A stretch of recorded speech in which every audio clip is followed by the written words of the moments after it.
Why don't you serve each side dish on individual small plates? My son, daughter, and I all put our heads in at my angry mother-in-law. My name is Sarah. I'm a 46-year-old housewife. I have a son and a daughter, Fred in high school and Amy in junior high school. My husband, Nathan, is a 40-year-old office worker. My husband's father passed away after a year and a half of illness. We had talked about the future before my father-in-law passed away, and my husband told me that he didn't want his mother to be left living on her own. However, living together with my mother-in-law was nothing but hell for me. First of all, there was the food. We used to serve our meals in the platter style, which is to put each dish on a big plate and serve ourselves to our liking. This was because it was easier for me to clean up, and also because we each ate what we wanted to eat, which resulted in less leftovers. My daughter loves vegetables, and my son loves meat. But my mother-in-law could not stand that way. "It's like you're feeding a dog." The first thing she complained about was how the food was served. "Can't you at least put it in individual small plates and add a garnish or something?" she would say. "I don't know anyone who goes that far with meals at home." "Well, I did. Go on and ask my son." I asked my husband, and he agreed that what she said was correct. I tried to make it look as requested, but she kept saying that the direction of the garnish placement was wrong, or that this side dish should not be served this way, etc. And so it went for 3 meals. In the morning, we used to eat those supermarket bread with butter.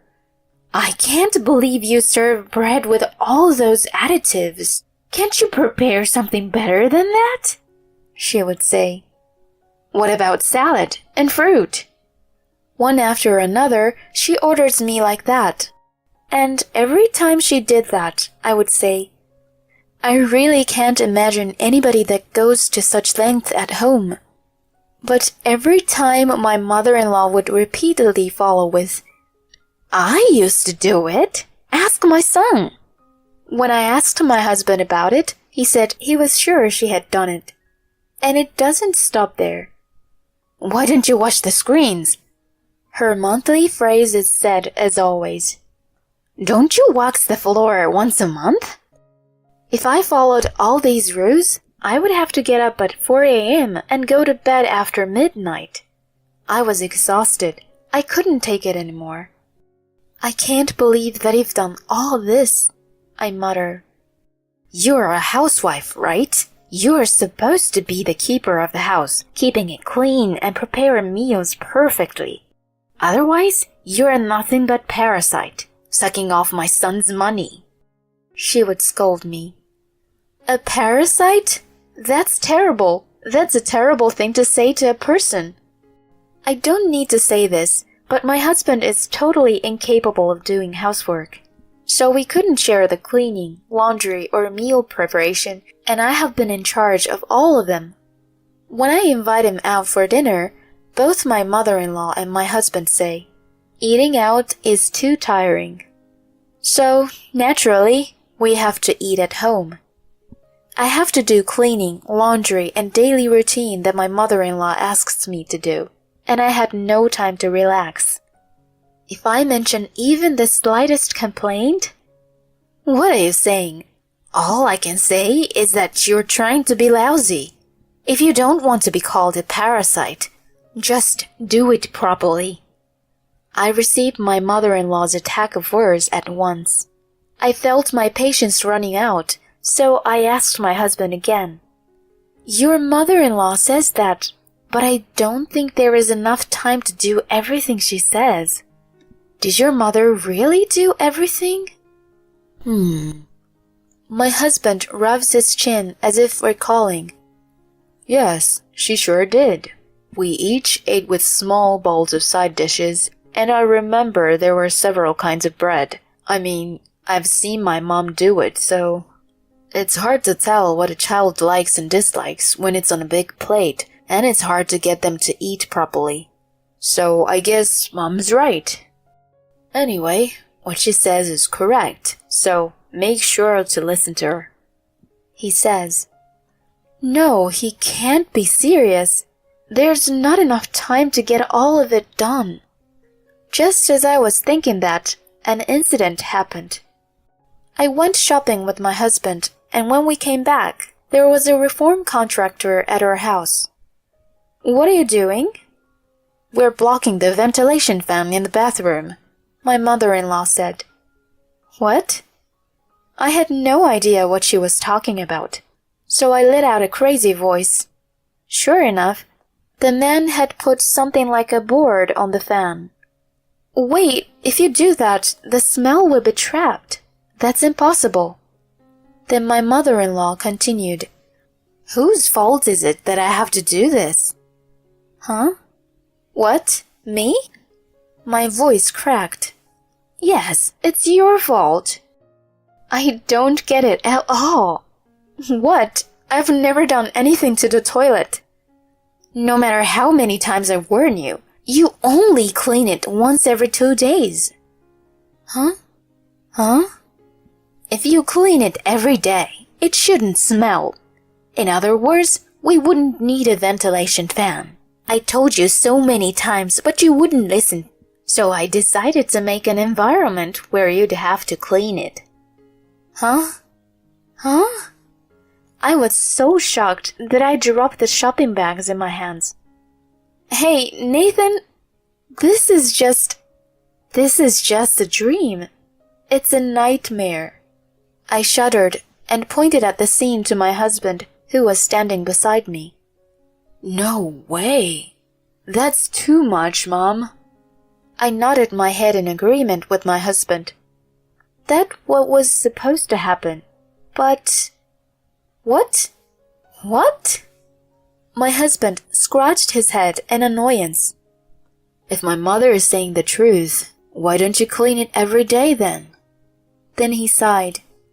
You know, my coworker said that after a few years, wives learn and follow their mother-in-law's ways. Listen to my mom and hurry up and learn her ways. Who the hell is this coworker? I'll never forgive him. I was completely out of control. Enough! I've been called a parasite, and I've been told I have to do whatever you say. I can't do this. It was like a dam had burst. I'm going to leave. I ran out of the house. My husband was like, I don't need 2 people doing the housework.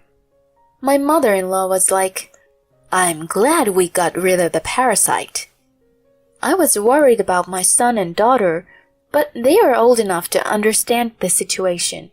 So they said, do what you and Dad want to do. When I asked them which one they would follow, they chose the one that was more lenient to them, saying, I would rather have a messy but reassuring mother than a father who is fussy about rules. So, I'm divorced now, so please let me stay. Ha. I called my own parents. Even if there are more people living in the house, the size of the house won't change. You can only use 1 room, okay? And like that, they gave me a rough welcome. They welcomed me with open arms, saying, It's no big deal if we have 3 more people in the family. Thanks to this, my children and I moved into my parents' house without a hitch. And while doing housework, I looked for a job. I had no work experience, but I got a job as a caregiver at a nursing home. Everything went smoothly. It felt nice. I have to do some heavy lifting sometimes, but I enjoy talking to the elderly at the nursing home every day. Maybe I should have gotten a job sooner. I think sometimes, but I didn't have that choice in my life with my ex-husband. When I think about my current situation, I wonder if my guardian angel had guided me here. 3 years later, I received a call on my phone. I had been working as a caregiver for 3 years already, just when my job was going well. I was too busy to notice it, but when I looked at my history, There were dozens of incoming calls that day alone. The caller was my ex-husband. I knew from the moment I left that house that this would happen after a few years. After work, I had no choice but to call him back. Then, "Sarah, help me, Sarah." I heard a pathetic voice over the phone. "What's wrong? It's been a long time, eh?" I tried to act nonchalant, but he mumbled, "Mom is," in a fading voice. "What's wrong? Did she fall ill or something?" I asked. From that point on, he was so frenzied that I couldn't understand what he was saying. We decided to talk in person. I asked him to come over to my place. That weekend, my ex-husband and mother-in-law came over.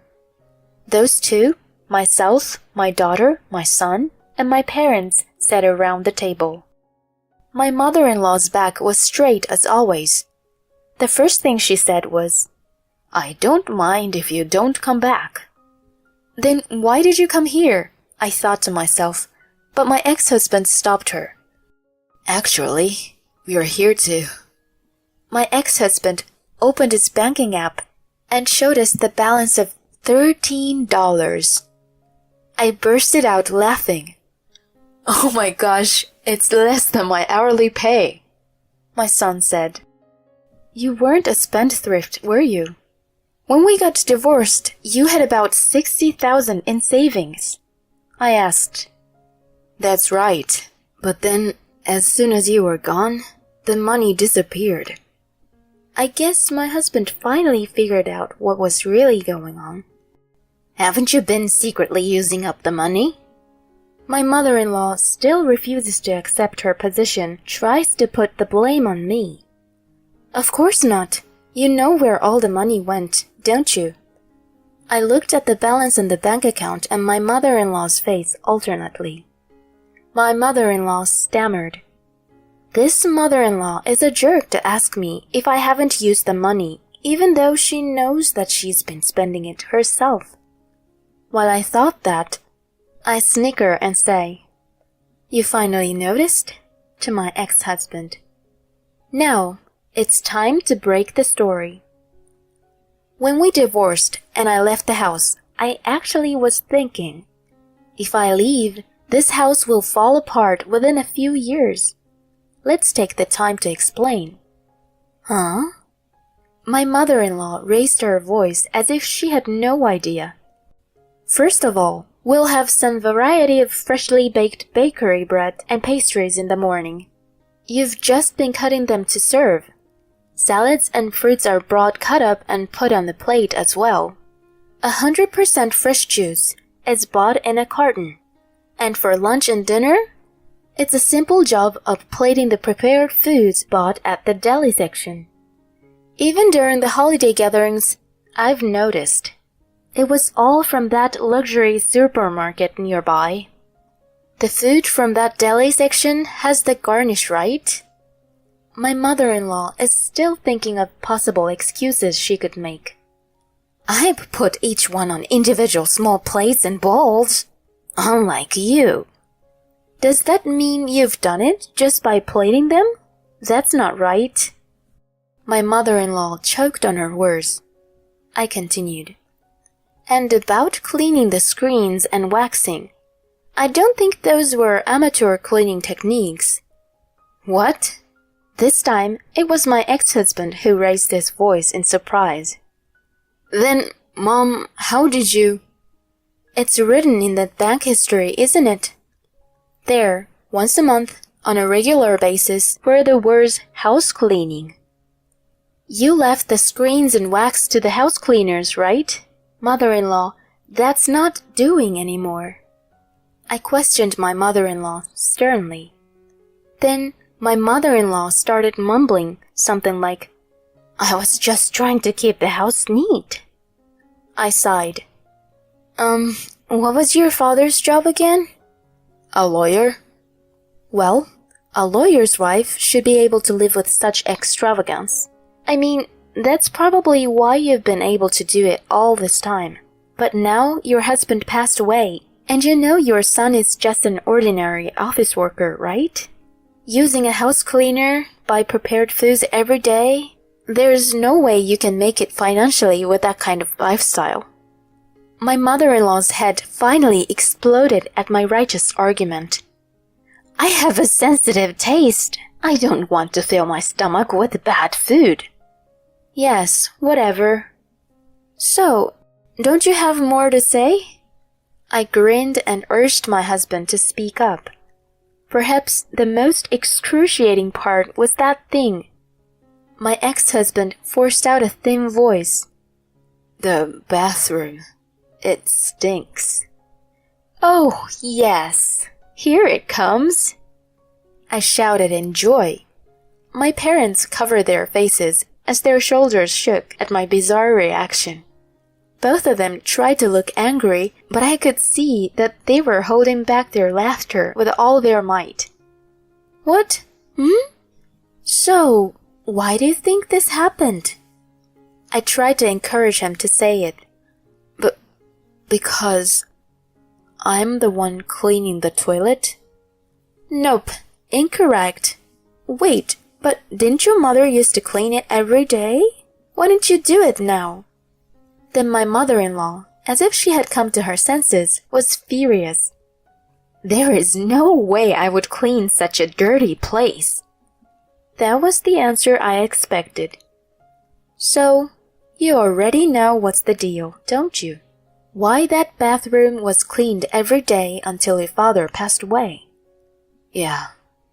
My ex-husband's father was a lawyer and used part of his home as his office. The assistant who worked there cleaned the bathroom in the house every day while she was there. You mentioned that you cleaned the toilets every day, right? But that assistant only worked on weekdays, right? So, he only did it twice a week, on Saturday and Sunday. I was doing the cleaning once every 2 days, and you were complaining so much. You wanted to inspect my cleaning or lack of thereof by blocking the ventilation fan to see if there was a smell in the toilet, right? If the smell was still there, you were trying to bully me. As you probably already know, it's impossible to make a toilet completely odorless. That's why there are exhaust fans and windows in the bathrooms. If you block them up, of course they will smell. My mother-in-law and my ex-husband are so ignorant. So, I went in to close up our talk. You called me a parasite who sucks off your son's money, but it turns out you were more of a parasite. And I guess it was fine when you're a parasite sponging off your lawyer husband, but the son, who's a mere office worker, was too weak to sponge off of. As a housewife, you're supposed to be the keeper of the house, keeping it clean and preparing meals perfectly. The fact that you were able to maintain that with just money and instruction is a miracle in itself. I really admire my father-in-law's patience and determination. And the inheritance that you used up. You should be thankful for me for keeping that inheritance while raising 2 children until we divorced.